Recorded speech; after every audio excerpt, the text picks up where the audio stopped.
all of us far more directly and urgently than any culture war issue and all the other issues that we obsess on and that are tearing apart our country. This is the most important issue.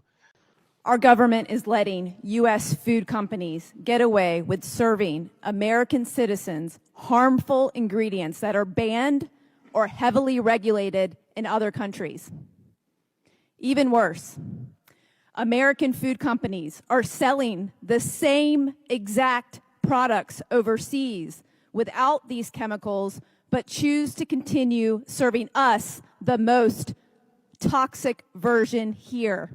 It's un-American. CDC says that's because we are the sickest people on earth. We have the highest chronic disease rate on earth. And the average American who died from COVID had 3.8 chronic diseases. So these were people who had immune system collapse. Let me give you some examples of McDonald's French fries.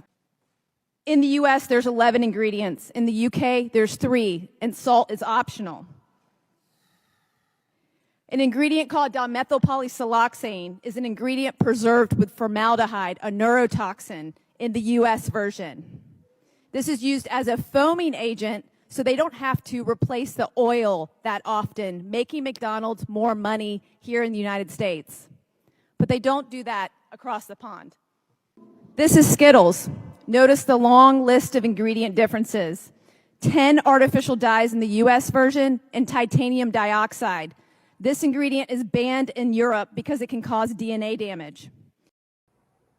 What's going on, everybody? I'm excited for 2 things today. The first one, we'll get it out of the way, RFK for HHS. And for those who don't know, the HHS is at the top of the health agencies above FDA, NIH, CDC. Trump is a madman. He really did it. We were all waiting and wondering. So I'm excited about that.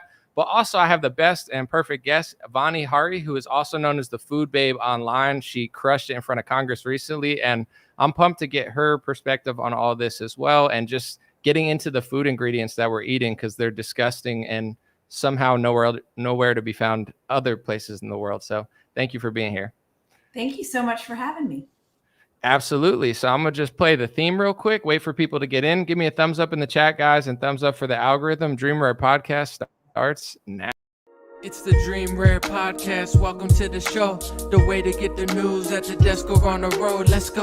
God is great and success in our control. The world is crazy, but we get better from obstacles. Yeah. This episode is sponsored by American Hartford Gold. Get some precious metals like gold or silver by checking out the link in the info in the description of this video.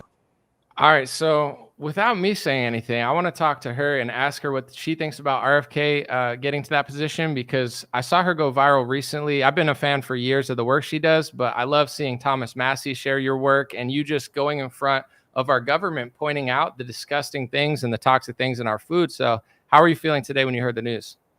I had tears of joy. When I read President Donald Trump's tweet today, I couldn't even believe it. I couldn't even believe that the president of the United States elect was talking about removing chemicals from the food supply. I couldn't believe he was talking about disinformation and misinformation. I couldn't believe he was talking about chronic disease in the way that he was describing it so eloquently. I was absolutely floored at the announcement. And all I could think about is this is the biggest day of redemption for humanity. Because a man like Robert F. Kennedy Jr., who put everything on the line during the pandemic, during most of his life, and all of the different endeavors he has taken on corporate interests for. And I'm thinking mostly about Monsanto and suing Monsanto and getting the largest jury ever awarded sum of money, $2.2 billion for his plaintiffs. I really was emotional. I just have to tell you that, because I feel like I have a really deep connection to him, because when I became an activist, I thought that if I just told the truth and these companies would change, and everyone just, you know, literally, if I just found out what was happening with these chemicals and told the public, and then these companies would change, I thought like that was great. Like, this is going to be so easy. This is going to be so awesome. But once the food industry and chemical industry figured out I was a threat, because of the movement that I'd created with the Food Babe community and the people out there that not only care about their own health, but they're willing to like call corporations and sign petitions and meet me at the headquarters of these companies. When they realized I was a threat, they tried to take me down. And this is what I watched happen to Robert F. Kennedy Jr. during the COVID years, where they labeled him as one of the disinformation dozen. They deplatformed him all over the place, tried to shut down his voice. And so from a cathartic standpoint, this is such a day of how truth prevails over lies, how good prevails over evil. And it just gives me so much faith and so much hope for our world that I thought was ruined forever, honestly. I mean, after becoming a mom, I put my activism aside, because there's something that happens to you as a woman when you have a little baby in your body. And it's one of the reasons why I wasn't so vocal during the COVID years, because I was pregnant the entire 2020. I gave birth at the beginning of 2021. And I was such in this like nurture mode of like taking care of my kids and making sure they're okay. And you don't have the bold energy to go out and like fight the world. Right. And when I was an activist, when I became an activist, it was by accident. It was, wait a minute, I have a voice, and these corporations are responding, and they're changing their ingredients and they're changing their policies. And it emboldened me to like say, okay, Vani, I should be doing this for my career. So I quit my cushy corporate job working for C-level executives at the banks and decided to become a food activist full time. And when I quit, it was cold turkey. It was not. Go ahead.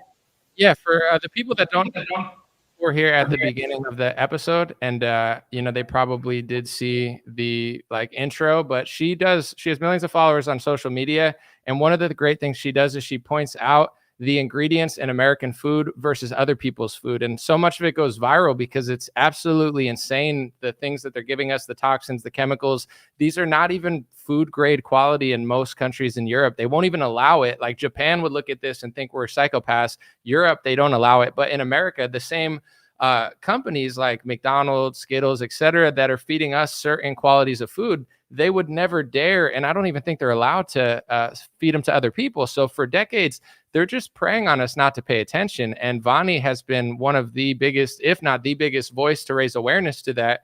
And what she's saying too, because I know a lot of people with politics, they'll say, well, RFK's this, he's a Democrat. And it's like, I understand he's not in charge of foreign policy. He's not running the economy. This is what he's great at. He spent years, decades suing pharmaceutical companies, Monsanto's, explaining thoroughly. He was one, people will say that like my videos, it was his videos that really explained thoroughly the liability shields. And without seeing those videos in 2018, 2019, I don't think I would have been able to do the journalism that I did in 2020 if I had never seen his videos. So the influence he's had in multiple communities and just the common sense and the obvious, like he doesn't take it too far. He's not as extreme as they say. He just simply points out the obvious that nobody realizes. And the stuff they're doing to us is so cruel and evil and wrong. It's just nobody really knows. So now, like from going and raising awareness online to getting this guy, RFK Jr., in charge of the HHS, which is above the CDC, it's above the NIH, it's above the Food and Drug Administration. I mean, I really, as much as I like Trump, I just didn't think he would give him that much power, but he did. And, that's the role that she's played in helping millions of people get here. So just letting people know. Thank you. Yeah. So So this, again, I'm very deeply connected to RFK Jr. because of what he's been through and what he has endured in terms of the countless never-ending attacks. And now it's bigger than ever, right? Like, I mean, he single-handedly today, just this announcement took Pfizer and Moderna stock way down, right? Like his ability to impact the pharmaceutical industry and the food industry at this moment is going to be something for the record books. I mean, this is history making. This is a new era, a new movement, a new situation where we're going to have leadership in Washington that is going to take down the corruption. That's going to say no longer can you take money from industry and create policy for our American citizens. And he's going to dismantle that. And that's what he's so good at. And one of the things I think about is when he was taking on Monsanto, he found through discovery all of the connections between the EPA and these chemical corporations, and how the EPA was vouching for the chemical corporations and saying, yeah, we need to squash this study, or we need to squash this science that shows the harmful effects on humans so we can keep these chemicals in use.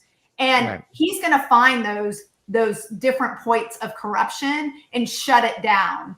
And by having that much power, the secretary of HHS, he's going to be able to appoint the head of the FDA, the head of CDC, the head of the NIH. He's going to be able to influence who's running those different factions underneath. And I think that is going to be such an amazing role for him, and a very, I would imagine, very complex role as someone, who's not in government, going into government to do this work. And so I actually feel for him, because I feel like it's going to be such a big job. But I think because of where morally he stands on making sure that he is the most honest human going into this, and he talked about that in his response to the nomination, that's what we can really, bet on in terms of his integrity. Because I'll tell you, he is not afraid to tell the truth. And right. That is so beautiful. And he is not afraid to take one for the team. He's not afraid to sacrifice his entire reputation for the greater good. And that kind of sacrifice is what we need right now in Washington to get this work done. Because again, we're up against some evil forces. And I mean, we have an entire food industry selling us poisons they don't use in the same exact products that they serve overseas. We have the food industry inundating our food supply with the cheapest, most harmful ingredients that don't serve anybody's health. And we have every single, I would say, nutritionist, if you will, under the USDA guidelines, 9 out of 10, taking money from the industry to make policy on how Americans should eat. And now, for the first time, I feel like we're going to get the truth on what we should really be eating. And this truth is what I taught myself 20 years ago when I hit rock bottom, when I was on 9 prescription drugs and I had 2 surgeries in my early 20s, and I felt horrible about myself and I wanted to have a change. I knew something had to change. And when I started to research my health and food, and I found out that the majority of food that I've been eating was filled with chemicals, man-made chemicals that didn't serve a nutritional purpose to my diet. And I decided to bow out of that system and say, you know what, I'm not part of that experiment anymore. My whole life changed. I went off every single prescription drug and realized a life that I never thought was possible. I'm just going to, when I speak, I'm going to mute you just because the microphone thing is picking up a little bit. It's hard for some people to understand that aren't that into it. And I think I'll try to make it as clear as possible. And I always try to. It's one thing to eat junk food, like the ice cream you ate when you were a kid. It was cream, it was milk, nothing's real anymore. And there's no reason for it. So like even normal junk food's not that bad if it's made from actual human, or not even human, but like biological ingredients. The stuff they're feeding us is so bad that most countries in the world completely reject it. You talk to people that go to Colombia or Italy and they eat like garbage, they drink, they smoke, they come back, they lose 15 pounds and they're in the best shape of their life. We're being fed poison like we're some sort of cattle or something. And nobody's realized it because I think the American dream was good for so long. The economy was good. And nobody wanted to think that they would do that. Because it's like, why would someone do that to their own people? Why would they put toxic stuff in our ingredients of everything? But the truth is, whoever's running the show, either they completely hate us or all they care about is money. And, they took deals behind closed doors for so long to the point where they did it in such a sneaky fashion that nobody even knew it was happening until recently. RFK's always been ahead of it. And I just wanted to float this idea near you, and then you can go off about whatever you want. When it comes to Trump, there's a lot of things that bothered me in his first term. I talked about it. I gained and lost followers. Everybody wants something different from me. But one thing I always said is he doesn't seem like he is an ideologue. He has a few things he likes: oil, war. Not that he likes war, but he likes to talk to world leaders. He likes buildings. He likes certain economics and tariffs. But for these other things that he made really poor choices the first time, I don't think he purposely did it. And I'm not making excuses for him, but this really proves that he doesn't have some huge pharmaceutical agenda. I do think he sold out. I do think he hired the wrong people, but now I really didn't think he was going to put RFK at HHS, because that's a huge risk to Trump as well, because this is like going from an industry that's totally controlled by the pharmaceutical industry to planting a guy who's been suing the pharmaceutical industry for the last 15 years and talking about vaccines, pills, the diet, all the stuff that she's talking about. Like, this is probably, in my opinion, if it goes through, the greatest appointment in modern history by any president. I know that's a big statement, but I truly believe that. Yeah, no, I'm with you. And I'm just really glad he kept his promise to RFK Jr., because I think RFK Jr. won this presidency for him. I think he brought in all of the people who were dismayed at the Democratic Party, and he brought in all of the moms that care about these issues about health and food and pharma. And that was something that was really important for us in our generation, because we see how our kids are being decimated. I mean, the latest numbers out of the USDA is that 38% of preteens, people who are, kids that are 12 to 18 years old, are pre-diabetic. I mean, 38%. I mean, that's unacceptable. Okay. It used to be 0. All right. So that's unacceptable. That is something that kills me, because I have a dad who had diabetes, type 2 diabetes, is now his quality of life is taken away from him. And I see what it can do to people. And it's a situation where I feel like at this point we have like a critical situation where we have to create a national emergency around these issues to get some real dedicated people working on how to reverse this, how to take out the corruption so this doesn't continue to occur, and then how to solve the issues where we got into this crazy situation where we allowed the food companies to basically regulate themselves and be part of this rigged system where now we have 10,000 food chemicals in our food supply here in the United States, whereas countries in Europe have 400.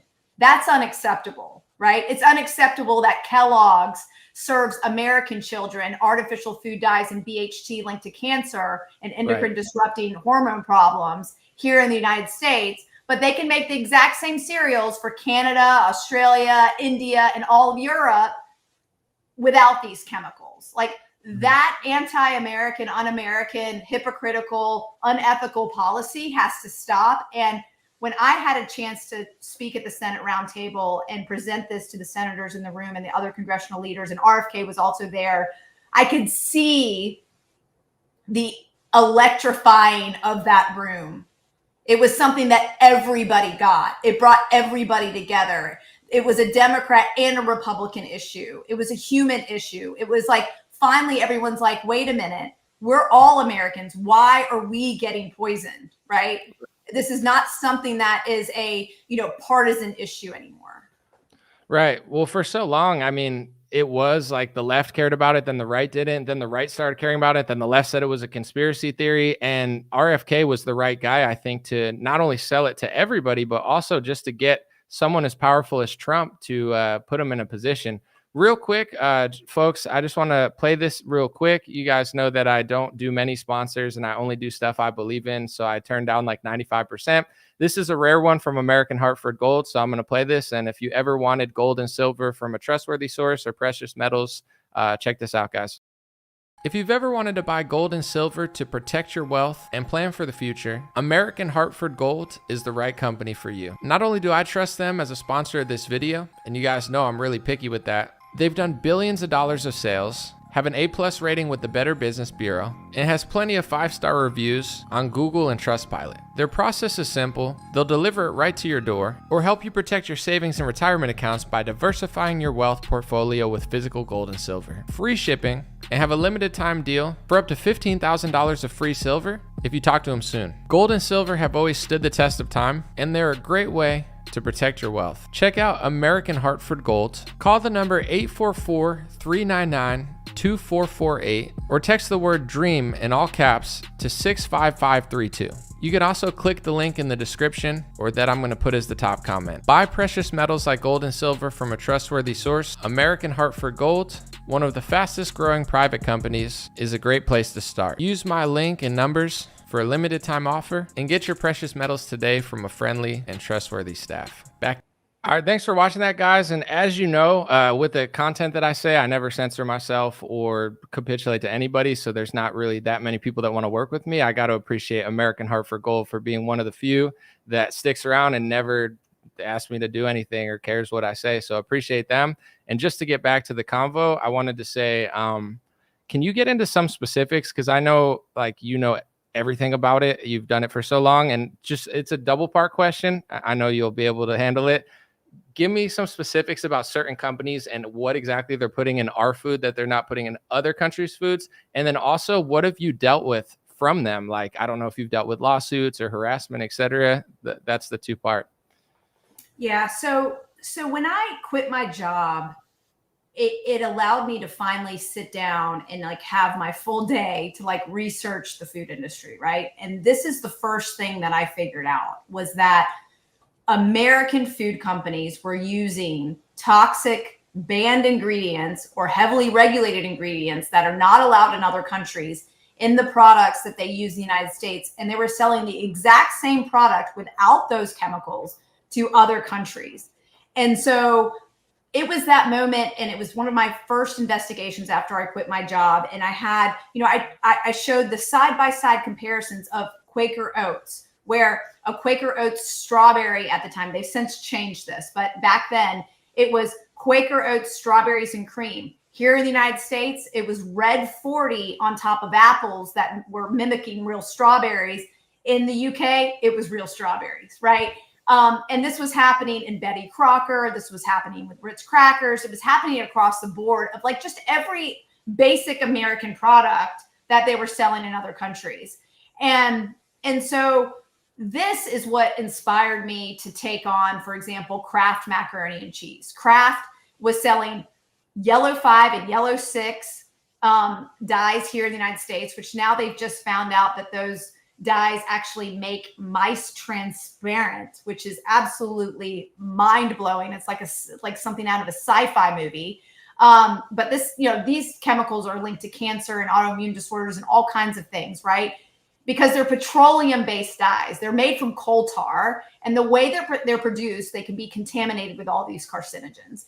And so they were using this here in the United States for Kraft macaroni and cheese, but in the UK, they had paprika and beta carotene. And when I dig down into like why this was, it was in 2007 under a study that they had reviewed as part of the European regulations. It was called the Southampton study. They found that these dyes cause hyperactivity in children, and they enacted a warning label, a cigarette type warning label on any product that was used in Europe that had artificial food dyes that says may cause adverse effects on activity and attention in children.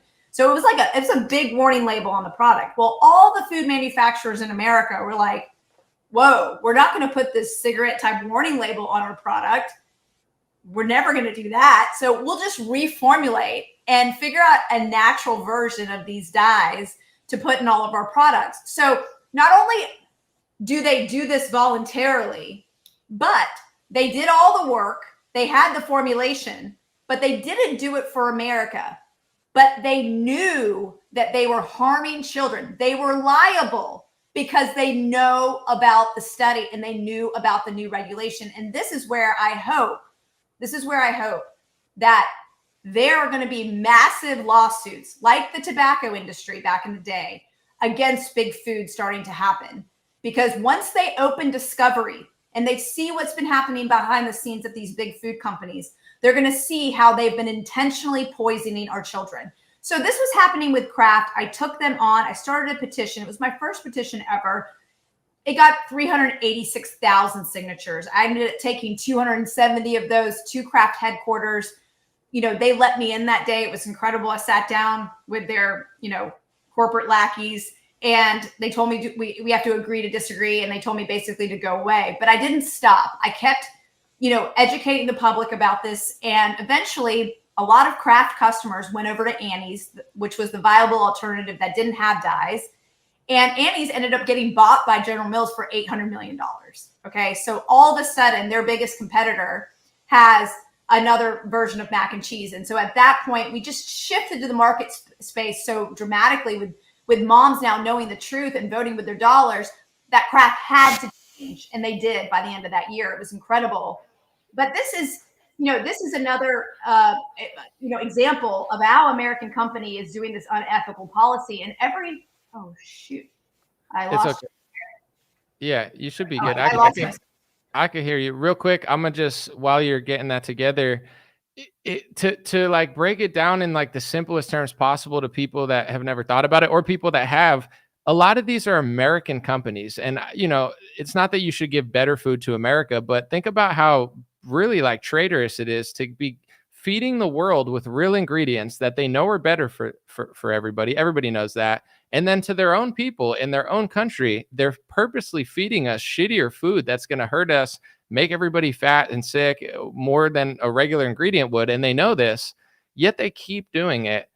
And nobody realizes it because the television's in on it a lot of times, the media's in on it, the politicians are in on it. So the only people that can really get around it are, you know, independent journalists and citizens that care about this stuff. So it's like to really fathom the fact that an American company is specifically making worse food for its own people is like the most traitorous thing ever. And it's been happening for decades in this country in almost every major company. Yeah, you know, and RFK during my Senate hearing said that if another country was doing this, it would be considered an act of war. Right. And so, you know, what I did was I continued to like chip away at this issue in my career, where I took on Subway for an ingredient they were using in Subway bread that they weren't using in other countries, an ingredient that they used in yoga mats and shoe rubber. And this is an ingredient, if you turn a yoga mat sideways, it evenly disperses the air bubbles. Well, it did the same thing in Subway bread. It's called azodicarbonamide. And this is one of the main ingredients in Silly Putty. And if you get caught using it in Singapore, for example, you get fined $450,000 and put in jail. And so this is something that when it's heated, it turns into semi-carbazide, according to different scientists. And so this is definitely very hazardous and shouldn't have been in our bread to begin with. But when I petitioned Subway, they did it by the end of the week. They were like, we're done with this chemical. And it ended up being almost every single bread manufacturer in America by the end of the month. It was absolutely incredible. It went worldwide. Different countries were checking to see if they had this chemical in their bread, because Subway at the time was the #1 fast food chain in the world. And so this is something that I continue to take on, because again, Starbucks is another example where they were not using caramel color level 4 in their frappuccinos and their pumpkin spice lattes, all of that in the UK, but they were using it here in the United States. And then on top of it, they wouldn't even tell you what was in a pumpkin spice latte. So you'd call the corporate headquarters, you'd email them, you'd ask a barista, hey, what are the ingredients in a pumpkin spice latte? They wouldn't tell you, even though their competitors like Dunkin' Donuts, you could go online and see everything you're consuming. So like they had the lack of transparency, and then they had all of these chemicals in their foods. And when I eventually convinced a barista to show me the different packages of the different concoctions they were mixing together to make a pumpkin spice latte, and took photos of that and put the ingredients together and published it on the blog for the first time, the post went viral. And, I was on news morning talk shows and things like that talking about this. And by the end of the week, Starbucks said they would remove caramel color level 4 that's linked to cancer and publish their ingredients for the first time in history. And so these things have, been on the top of my radar for a really long time.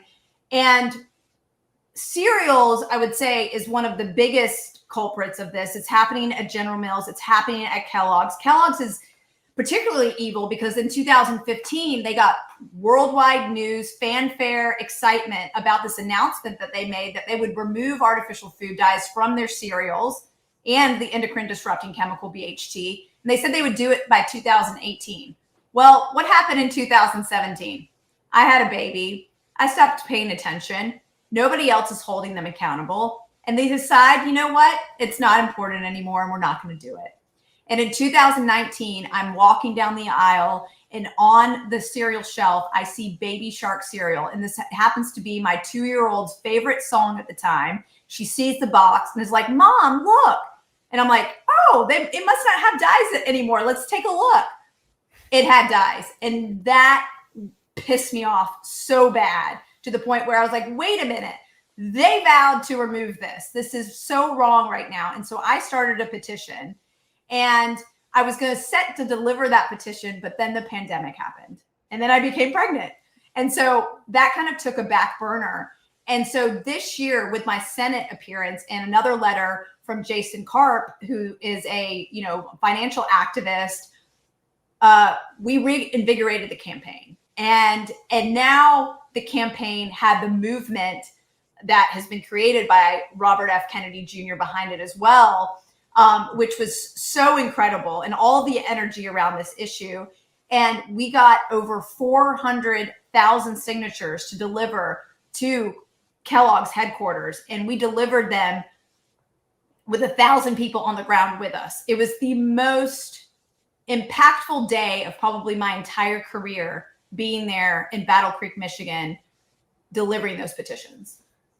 I want to talk about RFK and what's possible. First, I want to say to market to kids with like Baby Shark cereal with ingredients that are terrible. It's just like so demonic. It's ridiculous to even think about.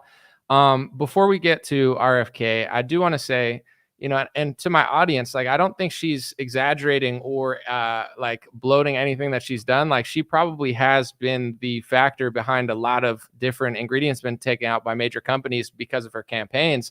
So my question to you is, like, have they ever sued you? Because one thing that I try to do is like, I'm very accurate, and sometimes people will like, embellish or whatever, but I'm always trying to be as factual and accurate as possible, not just for liability reasons, but to, just cover all my bases and be honest. I see that you know the ingredients, you post them, you've pretty much put, I would say, a campaign against probably dozens of companies where, not that you're wrong, but it's got to be hurting their profits. It's got to be hurting their company, their stock. Like, has anyone tried to sue you? What's the worst they've done to you? So directly from a company, I've been threatened before in terms of being sued or some kind of legal action. I can think of one. It was the CEO of Beyond Meat. When I was, detailing out the ingredients in Beyond Meat, it had just come out. And I was like, this fake bullshit needs to stop. Like, this is not. And it was like, Bill Gates funded, fake meat. And I was like, what is this? Like, this isn't real food. It's like, genetically engineered oils and caramel coloring and like maltodextrin and like all of these different emulsifiers. I was like, these are all man-made chemicals. Like, this is not health food. And that's what they were making it out to be. And so I called them out, and the CEO called me and was like, you better take that down or I'm going to sue you. Did you take it down? He scared me so bad. I mean, he scared me so bad. I mean, I was so, wet behind the ears. Like, if that happened today, I would have never taken down that post. But I think what I did do is, because he said that the caramel color wasn't level 4, I think I updated the post and said, we're not sure what the caramel color is. Like, I updated the post, but I don't think I took it down. But I was like, whoa, this guy is unhinged. Like, he got my number from somewhere, and he's threatening to sue me right now. And he had the name of Bill Gates behind it. And I was like, I just better back down right now on this thing. Right. That was in my early days. I mean, that was like before I knew exactly how to fight these guys. But the things that have happened behind the scenes are the things that are the most sinister. Because right. And as long as you're accurate, they don't really have a case, right? You just got to make sure you don't make any mistakes when you're pointing stuff out. Because even if you make one mistake, then they could probably, right? That's probably the game. Yeah, I mean, that happened recently. I felt so bad. RFK Jr. accidentally said the number of ingredients wrong between the Canadian and the US versions of Fruit Loops. And it was the day after the election. I'm sure he stayed up till like 5 a.m. with Trump, that day before. And it's like the first interview the next morning. And he goofed it, but he didn't, obviously he knows it because he was in the Senate hearing with me. It's just like a lot to remember. But of course, like the media just pounced on him for that. They're like, he's wrong, And so I'm just like, come on, give him a break. Ask him for like, did you mean this? Like, or whatever, right? Or get an expert like me on to say, what do you think about this? And I can describe like what exactly happened and give some like integrity to the answer. But anyway, so things like that happen. You're right. And you have to be like, check all of your, T's in your eyes. Like you got to make sure everything is clean. But here's the case that they made against me. They said I wasn't qualified. I'm pseudoscientific. I'm just a computer scientist. I'm not a nutritionist. I'm not a doctor. Who is she to be telling us all about these chemicals? She's not a food scientist. And they try to destroy my character that way. And the way they did it is they paid quote unquote independent experts in the media who had never met a chemical they didn't like. And they would have followed me around to every single piece I was interviewed for. And I didn't know what was happening at the time. I knew that these guys were tied to industry. It was obvious. But because I was so wet behind the ears and so naive, I just kind of like just took it, And my mom was so funny. She's like, at the time, I think it was Hillary Clinton running to be president with Obama against Mitt Romney or something. It was around that time. And I remember I was telling my mom about all the attacks that were happening. And she's like, Vani, if you're going to be in this space, there's whole networks against each political candidate. Look at all the attacks that they have to go and endure. And it was that moment that I realized that, okay, if I'm going to put myself in this position, I'm just going to have to take one for the team. But I didn't understand how sinister it would get until I figured out through Freedom of Information Request Acts to different universities where these professors were that kept showing up in all the articles saying that I was just getting on programs because of my looks and just like using the most misogynistic comments to describe me, right? I mean, Rick Berman, one of the worst lobbyists in the world, called me a food bimbo. And when I wrote about him in my book, Feeding You Lies, they went back and updated the title of the article in the Washington Post. But anyways, I got you. Yeah. So basically, through the Freedom of Information Request Act, I found out these guys were getting paid by Bayer, Monsanto. They were two separate companies at the time. That just recently I found out that there was a private social network run by the communications director at Monsanto that other chemical companies would use that would mass profile critics like myself and have personal doxing information in there, my address, my phone number, had my parents' address in there, had my spouse name, in there, had information about every single place I worked, what I did, where all my businesses are, such personal detailed information, along with every single person, critic, anybody that they could call to take me down. It was like the perfect little database on how to attack anybody who is a critic of the chemical industry. And it wasn't just me in this. I mean, it was people like Vandana Shiva, Michael Pollan. I know Robert F. Kennedy Jr. was in there, Carrie Gillum. I mean, different activists, John Rulak, my friend, who was the CEO of Nativa. So many different people that were part of the GMO labeling campaign back before GMOs were labeled on products, when we didn't have any transparency about whether a product was bioengineered or not. We were fighting for this, and they were going after us hardcore. So it was really the chemical industry that came after me in like this hidden attack. But then I learned about front groups. And these front groups sound so reputable to the average person who's reading a newspaper article or something, or watching a news program about something. And so it's easy to confuse the public to think that there's these credible, reputable organizations against this activist, and that this activist is cuckoo for Cocoa Puffs, doesn't know what she's talking about. She's fear mongering, right?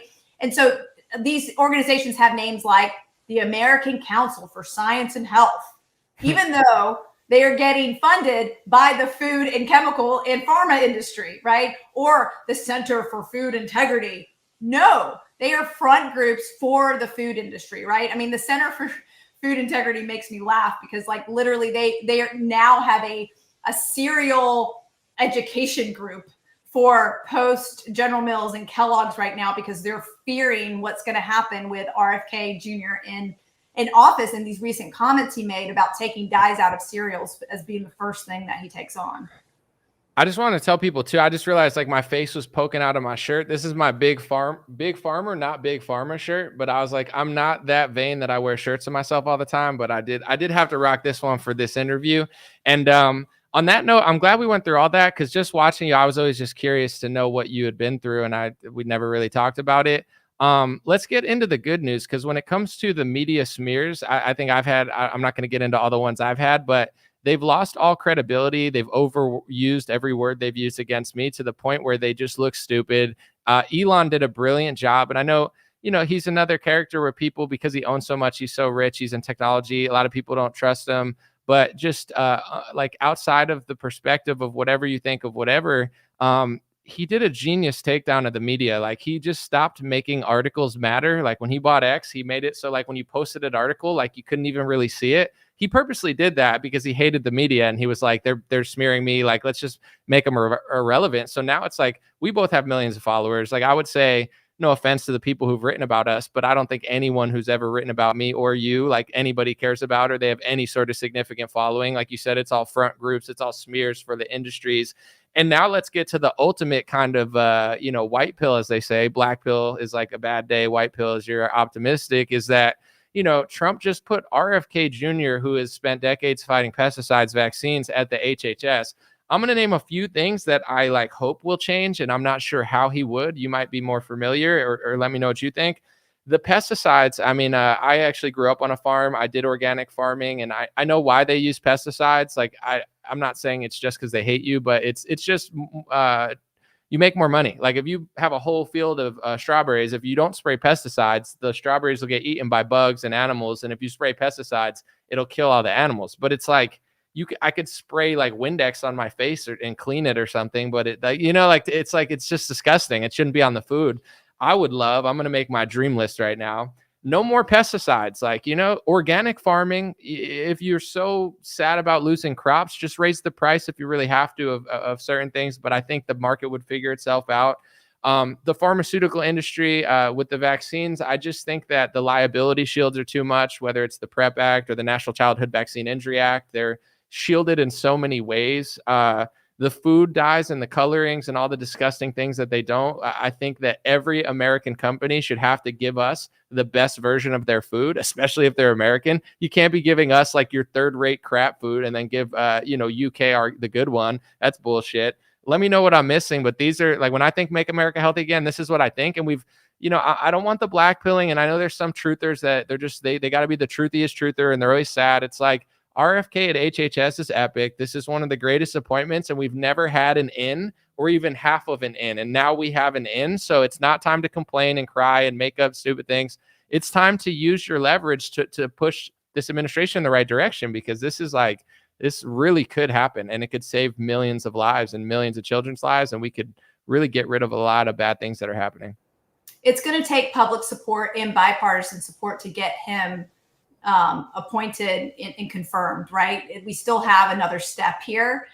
There's some things that could happen if, there's issues with that, I hear, but, we still have one more step to go. And so all of us coming together for these issues and realizing we have someone that's on our side, that's on human being side, is going to be a big thing. And the thing that I really want to see change, and this is why all of this information, I feel like, has been hidden from the public in such a way. I mean, I have to say, it has been just quite interesting going through this Kellogg's campaign, where we collected the largest food industry petition in history, 450,000 signatures at this point. And we delivered those at Kellogg's headquarters, and Kellogg's has it posted for 50 days on social media. I mean, we've effectively shut down their communication with the outside world, right? 50 days. And what networks are not reporting on this? Do you want to guess? Right?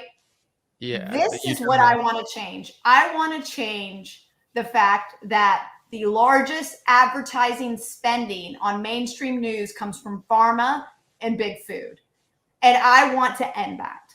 We are the only country in the world that allows it, and we need to end it. And that, I believe, will get to the truth of everything and get our journalists actually being journalists again and stop defending the pharma and big food companies out there in their news programs, right?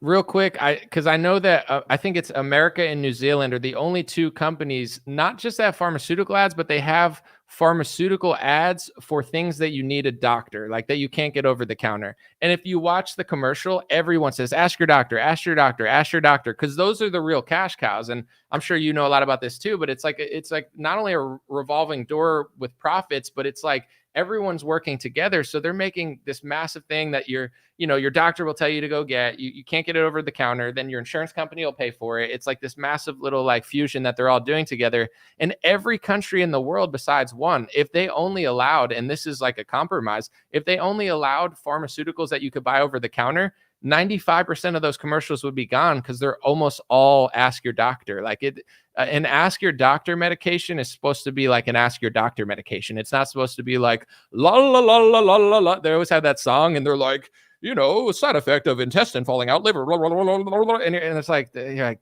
get me. I can't even watch like the NFL. I'm like, this is disgusting. I hate television for that reason. I do too. I hate television too. And actually, when I gave up television, that is when I started Food Babe. I gave it up for Lent, even though I'm not Catholic. And all of a sudden, I found myself having all this free time to write and research. And that is when Food Babe started. So giving up television was the greatest gift for me. So what do you think that we can't, like, with everything that RFK's done, like, why? And maybe I don't know if you know or what you think, but like, what would be the first steps? So you said, like, not put us on the same standards as everyone else of like only being able to advertise maybe over the counter, like stop with the ask your doctor sort of prescriptions like the rest of the world. Like then get the funding, then get the actual funding out of the NIH and the FDA. I mean, pharma pays 50% of the FDA's budget. And I saw that the HHS, someone posted today, it's the most heavily funded agency in all of government, from what I read. I mean, which is crazy. Yeah, I feel like he's going to have a lot of work, because most people there are probably going to hate him. Yeah. No, it's gonna there's going to be all kinds of new front groups created just to take him down. I mean, like, they're trying to figure it out right now. They're like not sleeping tonight, right? Like they're not going to sleep at all, because they're going to be in a world of hurt for the next 4 years at least, right? And I hope in the next 4 years we can get a lot done to the point where the next administration, whoever comes in, can't undo it, right? And we can have everlasting change, and we can take the trajectory of our chronic disease rate and reverse it. Our children are getting decimated. I mean, the poison that is served in schools, the poison that is served everywhere around us. I cannot live a normal lifestyle knowing what I know. I have to live so unconventionally. I have to pack all my food. I have to make it on the go. I always got to get an Airbnb so I can make food for my kids. I'm chopping things in the hotel bathroom, trying to, create healthy snacks for my kids, because there's just so much shit everywhere. And we have to create a better world for us here in America. Like, we need to look at Europe and what kind of standards they have for their food, and different rituals and different, habits. and start to adopt those things. We need to realize that this habit of like food just being, you know, to like, you know, as an afterthought needs to stop. We actually need to have people like thinking through how to make meal planning easier for people and getting access to real food to us as well. And so not only do we have to do these big things that we already talked about and get the subsidies directed to the right farmers who are, you know, diversifying our crops and doing regenerative agriculture, but we have to change the culture and educate the public in such a way that when they learn this information, they can't unlearn it. And when they see, you know, I think what's been so eye-opening is the side-by-side graphics of showing how Coca-Cola can serve Fanta in the UK with real orange juice. And here in the United States, it's high fructose corn syrup and artificial dyes. Seeing that side by side is a real freaking eye opener for people. And I think it's an opportunity to wake up all Americans to the fact that our big food companies have failed us and we need to vote with our dollars and we need to pick other products from now on. And we need to find other brands that are doing the right thing. This is why I started my company, Vani, because protein powder has always been part of my repertoire as like a fast food because I didn't want to go to McDonald's, right? I wanted to make a quick protein shake. But all the protein out there had all of these unnecessary chemicals. And I was like, you know what? There's got to be a way to do this better. And so I started Vani and we created, you know, 5 simple ingredients in our vanilla that with using real vanilla bean, not natural flavors or artificial flavors or any fake stuff, right? And I know it can be done. And this is the kind of innovation we need across the food industry is how do we take these man-made fake products and bring more real food to the people? Yeah, so I want to say a few things. I want to start with like RFK because, you know, now it's in his hands. We'll see who he gets to work with, et cetera, if they even let him in. I not only do I hope they do, like if they don't, I mean, it's like, what are you guys doing? Like we voted. Yeah, go ahead. Sorry. We're gonna, I hate to use this word storm, but I'm pretty sure there's going to be people storming Washington if he doesn't get appointed. Peacefully. It will be. Peacefully. I don't want the feds to raid us. So peacefully. Right, no one's, yeah, peacefully, of course. After January 6th, they'll use anything as an excuse to like show up. I know. So I'm saying peacefully, but I'm saying the moms, we will rise up. We will rise up in a revolution you've never seen before. Okay. We are behind him and we are going to make sure this happens. And I'm going to do everything I can in my power to use my voice in favor of him, because again, I feel so deeply connected because I know what it feels like to get attacked and try to be shut down. And there's been so many times when I was in those positions that I wanted to quit. And so when I see that he just keeps going and can persevere against all of that, that's the kind of person we want in this position. Let's say RFK gets in, and I think like when you're talking about the funds, that's a huge one. And, you know, even with the family, I understand why it's nice to help a mom who doesn't have a husband. It's a nice thing. Like, you don't have a husband, let's help you. But because they incentivized it, now there's more incentive to, in some cases, break up than there are to stay together. So that's kind of how a lot of the stuff in the industry is. I mean, COVID, that was basically a PowerPoint for everybody to watch how it works, where they give the money to.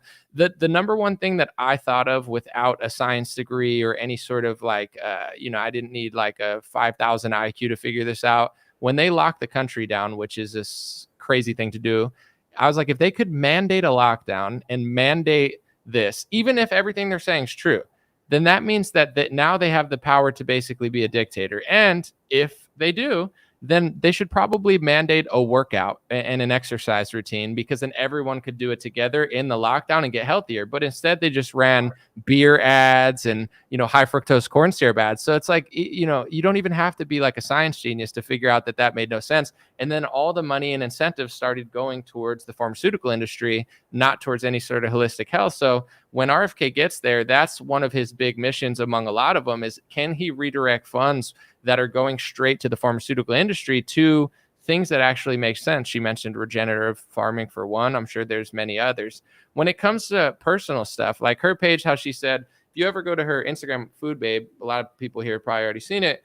She shows the ingredients, the product, the ingredient list in America, then the ingredient list somewhere else. And that's simple content, easy to share, easy to see, and it's super effective. So anybody that wants to make a difference in anything, I always say, like, think of a way that is effective. And with this topic, I understand there's a lot of different people that like Trump. They don't like Trump. They think some people in his cabinet aren't good. I'm all for like journalism. I've done it myself and people didn't like it. But at the end of the day, if we all agree on something, like say this, like you don't want massive pesticides. You don't want constant advertisements for things that 99% of countries don't have to put up with. You realize that everybody's getting fat and sick and all these diseases. And we all like know what's going on.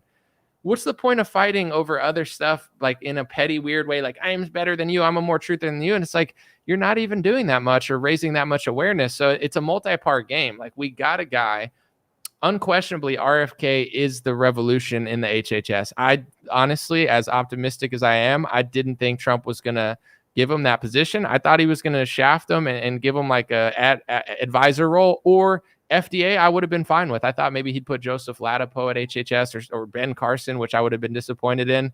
But him at HHS is like the biggest appointment in modern history. He has the power to do stuff within government. Now and that's another thing with RFK too, is like, I didn't like when Trump was smearing him really hard because I never thought he had a chance to win anyway. But Trump's like, he's a communist or whatever. He's a Democrat. He's lying about that. Like Trump went, now it's cool. It doesn't matter, obviously, because they're together and it's awesome. But I was thinking to myself, I'm like, I'm not even going to vote for RFK, but like, listen to him talk. Like, listen to him talk for 2 hours and he'll educate you on the pharmaceutical industry. Like, that's why I knew so much. And that's why so many journalists didn't, because I had a friend share him with me a year ago and kind of start me on that path. I was already on it, but I didn't know as much as I did once he told me. So this guy has the power, not just to do stuff in government, but with the movement that he kind of started, Make America Healthy Again, the power to raise the consciousness in America. If 50% of the country stop buying a certain product, then that product has to change and shift better. We're not trying to bankrupt you and hurt you. It's like, just make actual edible food that doesn't hurt people, and then you can make all the money in the world. So it's like a multi-part process. RFK is going to do what he can, but we also have to use our leverage, not to scream at him and call him names, but to try to guide him in the right direction if you think he's not. And then on a personal side, like, getting a coalition or at least raising the awareness, which is already happening. Like, I want to be optimistic here. I think I've seen so much change in all this stuff. And now to see the way the election went as well, on top of the culture shift, like I'm more excited now than I've been in a long time. And I really think we have all the tools now to succeed and push things in the right direction. Like, this is the time for the food industry and the drug industry. It's here. And we got probably a window of 2 to 4 years max, maybe more, but that's for sure. Well, actually, it's not even sure because he might get denied, but you get what I'm saying. Well, the final countdown for Big Food has begun. It's begun, and I know they're shaking in their boots. And it's an exciting time to be a food activist. And I'm so glad that I found my power again since becoming a mom. My kids are now almost, I have an almost 4-year-old and an almost 8-year-old. And they're watching me every step of the way, and it's really exciting because they're learning about the food industry along the way, and they're going to be armed with the facts. They're going to know the truth about the food industry, and that's really exciting to me. And they also see kind of what I'm up against, and the question that kept coming up to my daughter, which really kind of grabbed my heart, is she said, "Mom, you went all the way to Kelloggs, you went all the way to Battle Creek, and they didn't even want to meet with you? Like, you had all those signatures on those petitions and they didn't want to meet with you? You went all the way there and they wouldn't sit down to meet with you?" And I looked at her and her sweet face, and I was just like, "Honey, it's so complicated." You know what I mean? And it's like, but you're right. I mean, the most innocent answer is, why wouldn't they just meet with us, right? We're all moms, kids, at the door right there. And so many concerned citizens and activists and doctors and elected officials try to get in. And instead, I look up at the building and I see some of the executives still in the building because they told most of their employees to go home that day. And so nobody was going in and out of the building. And there's a couple executives up in the building. They were smiling down at us, and somebody rolled their whiteboard over and wrote, "Get off my lawn." And I looked up there, and at the time it made me so angry. I had to walk off and get cool. And I mean, all this went down on live stream. So you can go and watch, my reaction. I was yelling at cameras. I mean, it was intense. But when I left that day, I was like, wow, that was the greatest gift they gave us, because not only did they not meet with us, they insulted all of us too. So it just fired up our movement like I have never seen before. And now Kellogg's is experiencing the biggest PR nightmare they've ever experienced, the biggest national boycott, where celebrities like Eva Mendes and Cindy Crawford and Kristen Cavallari and the chefs from the Food Network are coming together, calling on all chefs to boycott Kellogg's. And now you're seeing, documented cases all over the United States where their products are being discounted at an enormous rate. And it's like, it's working, right? It's working. And I think there's a couple things at play here why they haven't made the announcement yet. I know they're going to make the announcement, and I know they're going to do it. There's no doubt in my body that Kellogg's will be able to serve artificial dyes in their cereals any longer after what we've done. But the reason they haven't announced it yet, there's some things going on behind the scenes where they split off half of their business last year called Kellanova. And that's like the Pop-Tarts and the Eggos and all of that. And when they split that off, they had a licensing agreement to use the name of Kellogg's. And so they're actually Kellanova is servicing the cereals in Europe that don't have artificial food dyes. And Kellanova is a much bigger company. They are in merger talks with Mars, who makes M&Ms. And they are in a merger right now. It hasn't gone 100% through yet. And so there's this like kind of blackout time frame of like, don't do anything to screw this up kind of situation. And so I don't think they're going to make an announcement until that finishes, right? Like, I don't think they can. And I also think they can't make the announcement until they've already made the changes and they've switched out all of the product in the United States, because they cannot have a more poisonous version of their cereals right next to a cleaner version on the same shelf. They're going to have to switch out the entire thing, or they will be inundated with lawsuits. And so I just want to let the public know and everyone listening know that our campaign is working. I think it's going to happen, but there's all these things that happen behind the scenes in a corporation that prevent them from making the announcement. Right. But every single day that goes by, I mean, again, 50 days have gone by since they posted on social media. Every single day they go by, their reputation goes in the tanker. And now, just recently I interviewed the heiress of WK Kellogg's, Victoria Kellogg's, who came out as a whistleblower and said, I agree with you. And I think they need to apologize for their false vow, and they need to make these changes. And that's making worldwide news. It was on the front of the biggest German newspaper this week. And so it is just a campaign that keeps going. And I hope other companies like General Mills are paying attention, because they're next. They need to do this. It's time.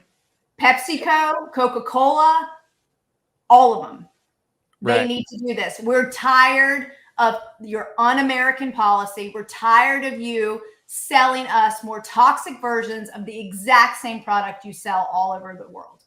Right. And everyone needs to get on board. This affects everyone. It's so simple, and the message does not even have to be complicated. It's just you're an American company serving us a worse version of your product and then shipping out a healthier product to the rest of the world. It's like a direct attack on American citizens and our kids. It needs to stop. Everything doesn't need to be organic carrots, but if you're using different worse ingredients here, just literally give us the same thing you're giving the rest of the country. It's that simple. And the more people that tell them, they have to stop, because it's gone on for way too long.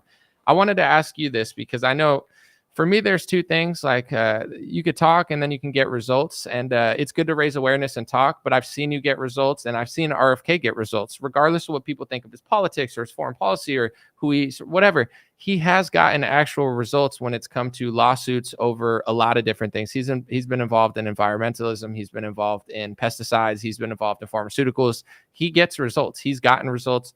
You've gotten results. What's your message to people from a personal experience? Because I've never met RFK and I've never interviewed him or anything. I've just seen his videos. What's your message to people that say, like, I don't trust RFK, or I don't think he's really going to do anything? Like, what have you seen in the however long that you've been doing this? Like, what role has he played in your personal kind of journey in this world? Yeah, I would tell everyone to go read about the work that he did with Monsanto. Go read about that work. Look at the different court cases that he tried and see the results that he got. That will inspire you to support this man. You can also watch, this is an amazing film. It's Who is Robert F. Kennedy Jr., I think is the name of the film. It's on YouTube. It's on his personal page on Facebook, everywhere else. It's an incredible look onto the attacks that he's endured, trying to get data out about all of these health issues that he's been fighting for so long. And I would say, put the media aside, put the CNN attacks aside, right? And the MSNBC attacks aside, all of the people who think he's a quote unquote crackpot, or, calling him the same names everyone called me, which I really, again, I feel deeply connected to him because we're being called the same names all the time. Putting all of that aside, all the name calling and the character assassination, go and look at his record. Go see what he's done. Go read about it. Go look at all the things that he's uncovered to save our environment, to save human beings. And you will be astounded. You will understand the courage this man has.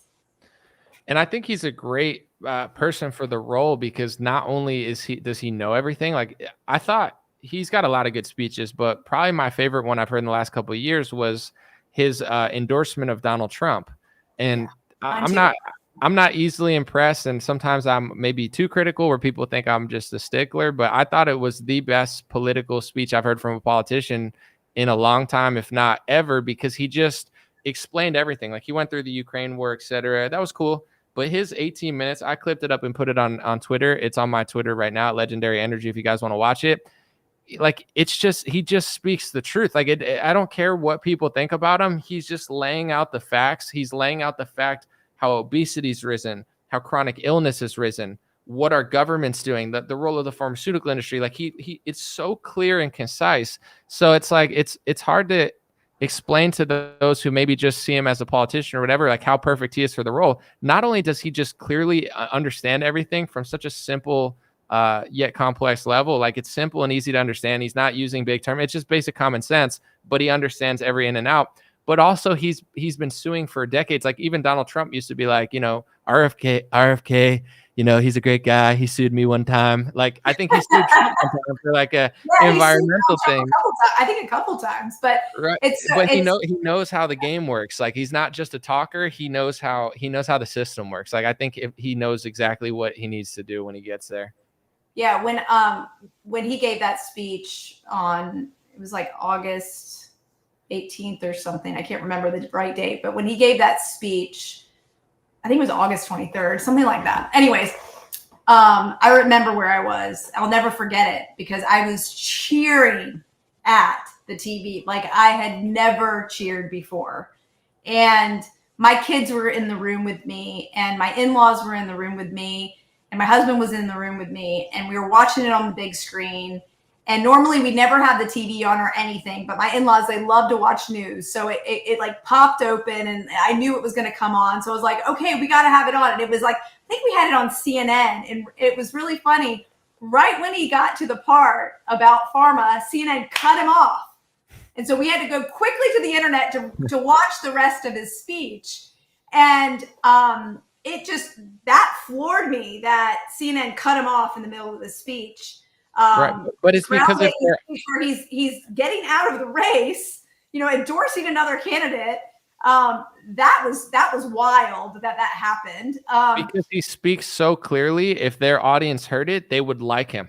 Like that's why they have to cut that off, because he's just so clear that it was shocking. I couldn't believe it. But I think one of the defining moments of that day is when he mentioned my friend Callie Means, who I've been working with on these activism pieces here that we've been working with together on. And I have so much respect for Callie. And I just spent time with Callie and his family in Arizona. And so my kids know Callie too. And so when they heard RFK say Callie, and my kids started cheering, they're like, Callie, and it was like this, it was such a cool moment. Like, it just felt so great for that to be happening. And it was a moment. It was a moment. I'll never forget it.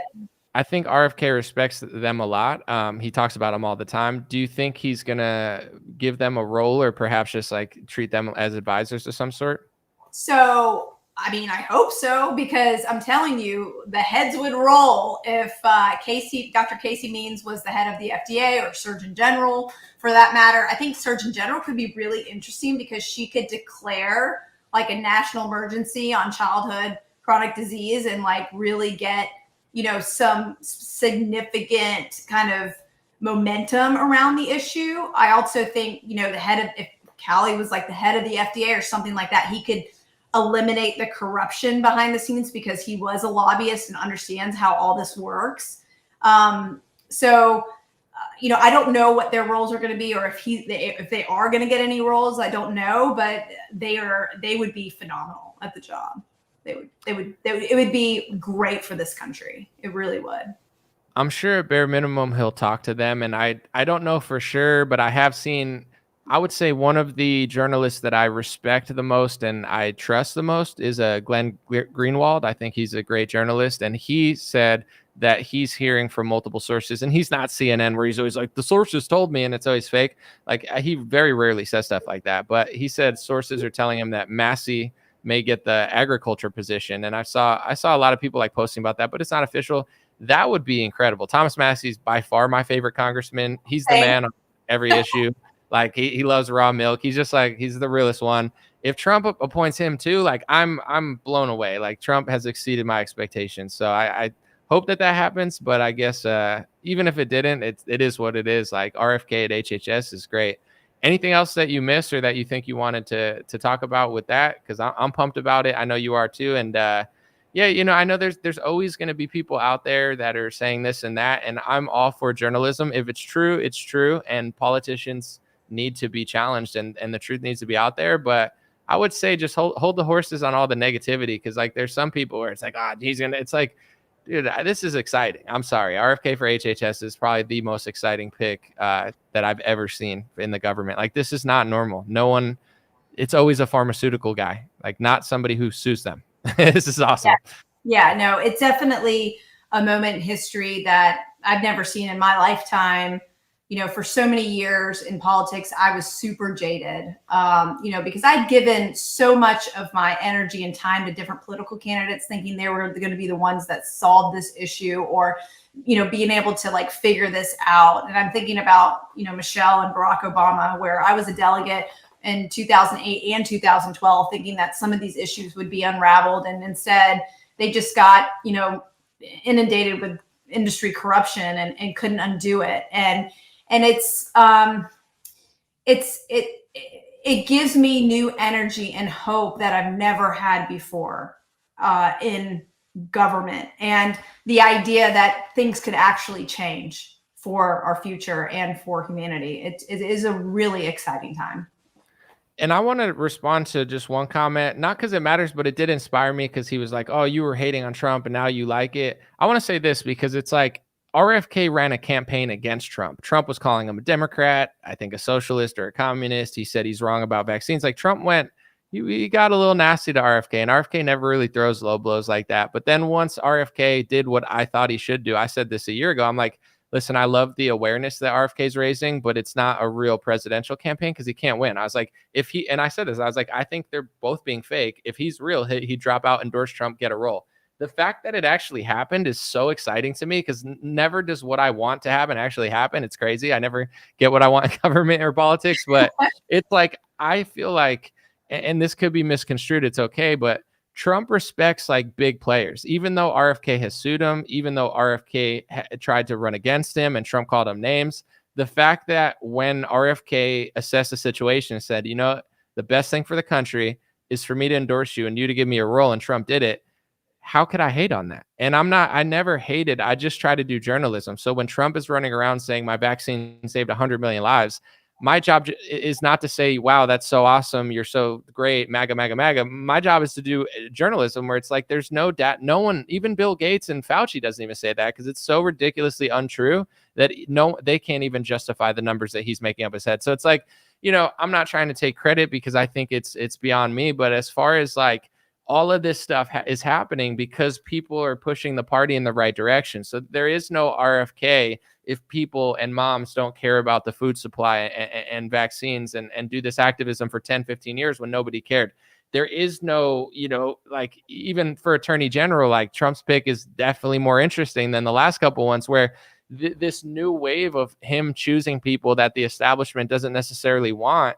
It's a product of not just people who support him, which is great, and cheer him on, which is, I think, necessary to some extent, but to the people that really provide. It's the same way when you go at Kellogg's. It's like, I'm sure you don't like hate the people there or want to hurt. Like, it's just, you're feeding terrible stuff to everybody. You got to do better. And then when they do better, they could still make money, and then everybody's happy. So it's not like, it's not hate. It's just what everyone should do. And I think the reason we're getting the results is because people didn't just go along with Trump, and I so many people message me today, people that I hadn't really heard from, and they're so thrilled. Like, I don't think people realize how many people RFK brought to Trump. I want to say probably millions. Like, I don't think he would have won the popular vote without RFK.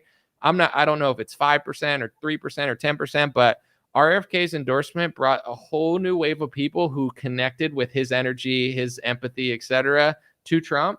And then the fact that Trump gave him the role, these people need to be complimented and appreciated. So I'm not a hater. I just, that's my role. And when it happens, I'm going to be grateful. So Trump is exceeding my expectations, and yeah, I'm thrilled. Yeah, I'm with you. Anything else? Let people know where they can find you, or anything that you want to let everyone know about. Yeah, just come on over to foodbabe.com, join my email newsletter. That's where I give updates on all this that is happening. I have a whistleblower interview next week on November 19th. It's going to be on all my social channels at 8 o'clock. You're not going to want to miss it. The Food Babe on all the social channels, Instagram, Facebook, X, TikTok. So.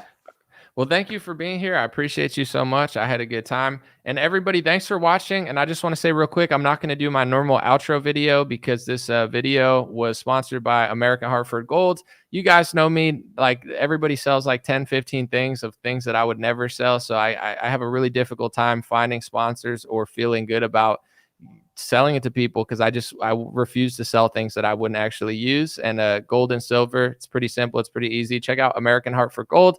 And the more you guys support the sponsors, checking out the link in the bio, the more that I could keep moving. And I have some pretty big plans to scale and also just do things more efficiently next year. So I'm never going to sell out. I'm never going to work with lobbyists or anything like that. So got to take my sponsors when I can. Thank you, American Hartford Gold, and thank you, Food Babe. Appreciate you. Thank you. All right. Thanks, folks.